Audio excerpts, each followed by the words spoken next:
Hey guys, ఈరోజైతే AD in my life చూసేయండి. మార్నింగే 10:30కి అలా కాలేజ్కి వెళ్ళిపోయాము. మార్నింగ్ నుంచి ఆఫ్టర్నూన్ వరకు క్లాసెస్ కంటిన్యూస్గా జరిగినాయి. మిడిల్లో మాకు కొంచెం వర్క్ ఉండి మేము బుక్స్ కొనడానికి స్టేషనరీకి అయితే వెళ్ళాము. ఆఫ్టర్నూన్ అయితే కొంచెం లేట్ అయింది అసైన్మెంట్స్ కరెక్షన్ అయ్యేసరికి. సో ఫుడ్ తినేసి మళ్ళీ ల్యాబ్ ఉంటే ల్యాబ్ చేయడానికి అయితే వచ్చేసాము. నేను కూడా కొంచెం ల్యాబ్ చేశాను, కొన్ని సొల్యూషన్స్ని అయితే మిక్స్ చేశాను అనమాట. మేము ల్యాబ్కి వచ్చేసరికి మా టైమింగ్ అంతా ఒక 2:33 అలా అయింది. అప్పటికే చాలా లేట్ అయిపోయింది. ఫుడ్కి వెళ్ళి వచ్చేసరికి కొంచెం లేట్ అయింది.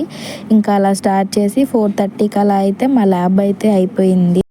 మా క్లాస్ అంతా మొత్తం 5 గ్రూప్స్గా డివైడ్ అయ్యాము. సో ఈచ్ గ్రూప్కి ఈచ్ ఎక్స్పెరిమెంట్ అయితే ఇచ్చి చేయమన్నారు. సో అందరం ఒక్కొక్క సైడ్ డివైడ్ అయ్యి చేస్తున్నాము. అప్పుడే కొన్ని వీడియో క్లిప్స్ అనేవి నేను తీశాను. ఆ తర్వాత కొంచెం గ్రాసరీస్ కొనుక్కోవాలని మా యూనివర్సిటీలో హబ్కి వెళ్ళాము. హబ్లో షాంపూస్ అండ్ సోప్స్ కొనుక్కొని మళ్ళీ హాస్టల్కి అయితే రిటర్న్ అయిపోయాం. అంతే గైస్ ఈ వీడియో. Bye bye.